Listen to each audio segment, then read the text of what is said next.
expectations. Oh man, this is the second time you guys have had me here. This is awesome. I really appreciate it. It's super fun. It's for a good cause. I'm assuming I only made the cut because of the labor shortage. But we called a few others, didn't we? Yeah, I was like, I'm not here. Yeah. Labor shortage is legit. It's a thing. The other day, my wife and I were walking past the construction site, and they started catcalling, and they were catcalling me. It was crazy. He's like, hey, I see those big long arms. Man, I can teach you some stuff. I'm a little confused. They're like, please help. I want to see my kids. Like that was kind of, they're going down a different direction. I felt like a piece of meat. Disgusting.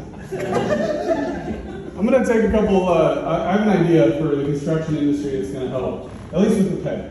I'm going to take a chapter from the coffee industry. I'm going to start a bikini building company. Bikini builders, yeah. I already started naming different districts. We're going to have the phallic framers, the rowdy roofers. We won't have any handymen. We'll have some handymen. Sorry. I think there's a lot of money to be made. I'm just saying.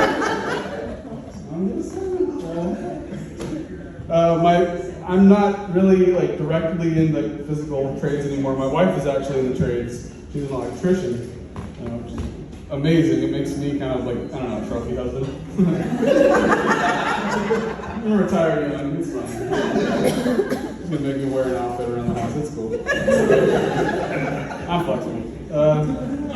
It makes sense, she makes a great electrician. She's super expensive, she's really messy, and she knows how to turn me on. So, that's good, right? There's three big areas you gotta be an electrician, right? Most people have like one of those KitchenAid mixers. Ours is Milwaukee. It's an M18. It's sweet, brushless. Yeah, nothing but the best, right? Her first day going into the trades, I remember we got all the tools. She does like her clients. I got her a heated Milwaukee jacket. She's really good looking, so I got her a cattle prod because I figured that was important based on my experience in the trades. So she can kind of. I don't know what a cattle prod looks like if you don't know. It looked like I grew up on a farm. I didn't. We just passed 8 years in July of being married, so kind of like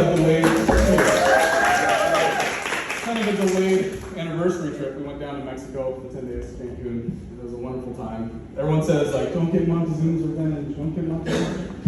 And I still did. I didn't drink an ounce of water, only tequila, and I still threw it. You know, it's like you can't do anything right. That was a lot of fun. Before we went, I decided I was going to go get waxed. And it's not like a vanity thing. It's not, shoulders, back, arms. It's not like that. We're kind of at CFM. We're kind of in the interior design business. So I just wanted the carpet to match the floors.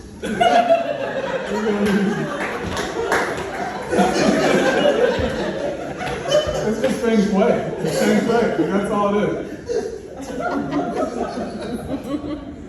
Now, everyone, when they hear that I do that, like sometimes for trips or summer, if I ever take my shirt off, I'll go get waxed or something. And every time when I am waxed, they're like, you shouldn't do that. Like, you look fine.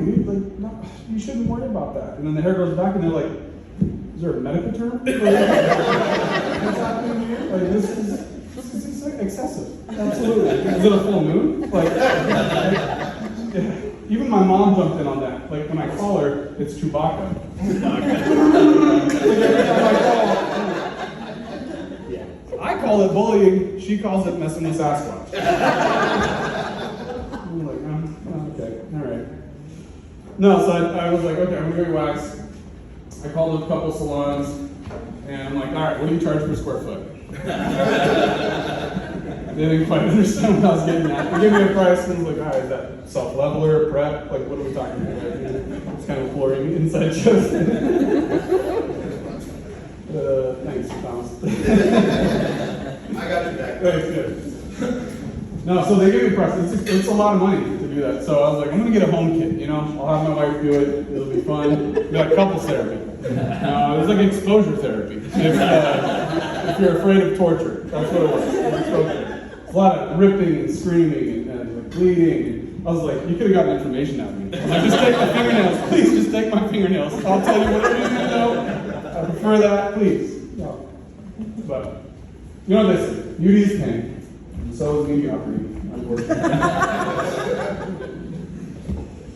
Oh, man. We did a dolphin swim in Mexico. That was really cool. It was an amazing experience. Dolphins, such majestic animals. It's kind of almost a spiritual experience, but they thought I was one of them, you know, because of the wax. The rock was slippery. It flowed through the water. So, the biggest dolphin I've ever seen.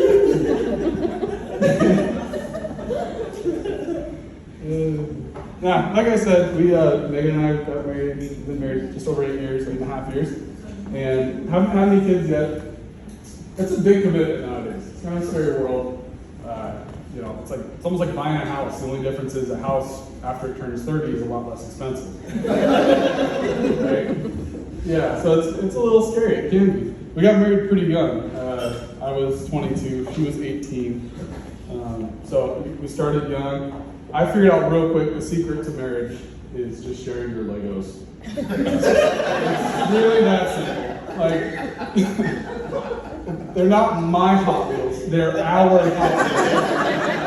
Right? Can't be like that. We went to sign the marriage license. They gave me an extra document. What was this? Was it an adoption paper? I was like, necessary? Or I guess it was. I don't know. But you know the old saying. I remember the old saying with marriage. It's happy wife. Happy life. Oh, that's really clever. I usually say happy wife if you raise her right. That's what I thought. That seemed to make more sense to me. I'm going to start saying it your way. We went through the wedding registry process. So we're walking around Toys R Us. And, putting like gel pens on there. Got a Nerf gun. I can put a Hannah Montana bike. Pretty sweet. Let's set up. And this is an opportunity. Should have done. No. My wife, most of my family and friends know, way out of my league. I'm in T-ball, and she's like, I don't know, an Avenger. It's a whole thing. The pandemic was kind of a nightmare for us. My wife really likes guys in masks. It's a theme. She likes Phantom of the Opera, Zorro, Kylo Ren. So it was a nightmare. Everybody else is worried about their health and their job, and I'm like trying to save my marriage. There's a problem. Oh, that's why she made me wear the mask indoors. I knew it. That's pretty much mostly my set. I had one other joke. I have my grandma here from Canada, and yesterday,